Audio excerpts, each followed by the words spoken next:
Hi everyone, so the rabbits had just got to Boneroot, the warren, where apparently there are no gorms, it's safe, and they'd just gone inside, so we'll find out what they saw.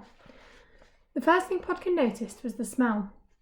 He had grown up in a warren, and no matter how clean and hygienic the rabbits, a large amount of furry bodies in a small enclosed space always gave a certain spice to the air, especially if there had been turnips for dinner, or, goddess have mercy, beetroot curry. This smell was completely different. It was more than just an aroma. It was a solid, living wall, and walking down the tunnel was like doing a running leap headfirst into it. It nearly knocked the little rabbits over. Every smell in the world was there, all blended into one musty, meaty, fruity, furry pong.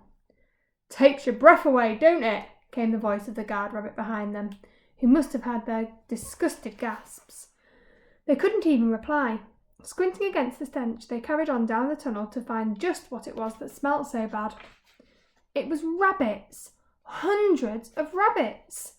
There were hordes of them in every shade and colour of fur. Brown rabbits, white rabbits, piebald, skewbald, spotted and brindled. Giant rabbits towering over the crowds. Tiny elfin dwarfs smaller than children. Fluffy maned lion heads. Spotted harlequins. Velvety rexes. Woolly angoras. And then many more breeds and tribes that Podkin had never seen or heard of. All these creatures scared out of their homes by the gorm. How many of these rabbits felt as lost and alone as he did? The noise was almost as loud as the smell. A babbling surge of chatter, music and shouting that washed over them as soon as they stepped out of the tunnel and into a huge chamber in which the swarms of rabbits rattled like beans in a jar. The stone archway was nothing compared to what Podkin saw now. More pillars of carved, unfluted stone stretched down from the chamber ceiling to the floor, holding everything together and allowing this enormous space to exist. It was a colossal cavern, big enough to fit 10 long burrows, with room to spare. Up above the roof was a mass of roots and vines that twisted down the ancient stone and ran across the chamber floor. The pillars, the roots, the walls, every spare inch of them were draped with lanterns or studded with thick candles that had spilt rivers of melted wax over everything. In between the stone columns, the rabbits had created the craziest, most bustling market Podkin had ever seen. The place was blurred with stalls and kiosks selling all sorts of goods. There were grand painted booths, tables draped with cloth, and in some places just tatty blankets spread on the floor. Trader rabbits stood amongst them, behind them, on top of them, haggling and arguing with customers, shouting out their wares and filling the chamber with so much noise it made Podkin's head spin. There was mead for sale, roasted, stewed, fried and boiled vegetables of every description. Clay pots, candles, lamps, weapons, clothes, armour, musical instruments, potions, charms, books and scrolls, wooden toys and dolls. Too much to even begin to take in. Who was in charge here? Who was keeping the order in this crazy mess? He could see no guards or soldiers anywhere. The whole place was free to do what it liked, and yet somehow it was working. The little rabbits stood for several minutes, blinking with wide eyes and trying to take it all in. They suddenly realised that Mummery Warren, the place they had thought of as the centre of the world, had actually been a tiny scrap of a home compared to this. "Wow," Podkin finally managed to say. "Yeah," agreed Paz. "Wow." "Soup," added Pook. The whole thing reminded Podkin of the Tinker Fair that used to come to Mumbury just after summertide each year, a mismatched collection of wagons and tents with goods from all over the 5 realms spread out for sale. There were always jugglers too, and acrobats, fire breathers, stilt walkers. "Looks like the fair, doesn't it?" Paz said, thinking the same thing. "Do you remember the year Father tried to swallow fire? And he singed his beer right off." Podkin started to chuckle, but then he remembered that his father was gone. Instead of laughing, he felt like something was broken. His eyes met Paz's.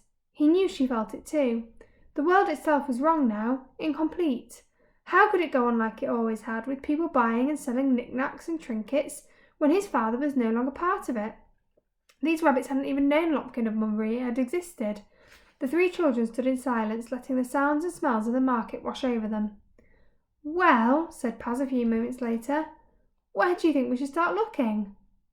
"For the mercenaries." It took Podkin a moment to remember that was why they were here. He forced himself to return to the present and its problems. A mercenary, a guardian, But how are you supposed to find anything in such a nameless jumble of rabbits? We could try asking someone. What an amazing idea! You must be some kind of genius. You don't have to be sarcastic, said Podkin, scowling. Have you got any better ideas? Ideas? What would I have ideas for? I'm not the chieftain, am I? Girls aren't allowed to be chiefs, remember? Paz tucked Pook under her shoulder and trotted over to speak to the nearest stallholder, a black-furred rabbit selling jars of pickled beetroot, forcing Podkin to scurry after her. Excuse me, do you know where we can hire soldiers? Is there a shop or a booth or something? Soldiers? You mean sellswords? The rabbit looked the children up and down, suspicious. Her eyes seemed to linger on Paz's silver bracelet and Podkin's belt buckle. What do you little uns need hired thugs for? We're just curious, that's all. Podkin couldn't think of a convincing lie quickly enough. The rabbit raised an eyebrow and pointed across the hall to the fenced-off area next to one of the pillars. Over there, but you won't find much worth hiring. All the fighters I know have been scared off by the gorm. Fled they have, less dangerous over the mountains. Can I interest you in a jar of beetroot?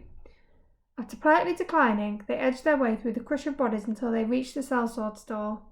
They could see a few ragged rabbits lounging around inside the fenced-off area, a broad muscular buck with long snow-white fur that he wore spiked into porcupine points all over his head, whose left arm and leg were splintered and bandaged, a black-furred giant with torn ears and a missing arm, a brown-spotted harlequin rabbit with a wooden leg and a crutch. Podkin's gaze was caught by one grey-furred rabbit with blank white eyes who sat still and silent in a corner. Was that all Boneroot had to offer? Some ragged, worn-out scrappers, one of whom was blind. They could be better off facing the gorm on their own. I don't think much of that lot, said Podkin. Paz nodded. Me neither. Although I suppose they won't cost much to hire. My bracelet will pay for the lot of them twice over. Podkin was about to walk to the enclosure to find out, but he never got the chance. A strong-fingered hand gripped his arm so tightly that it hurt, and he felt the sharp sting of a knife tip press against his ribs.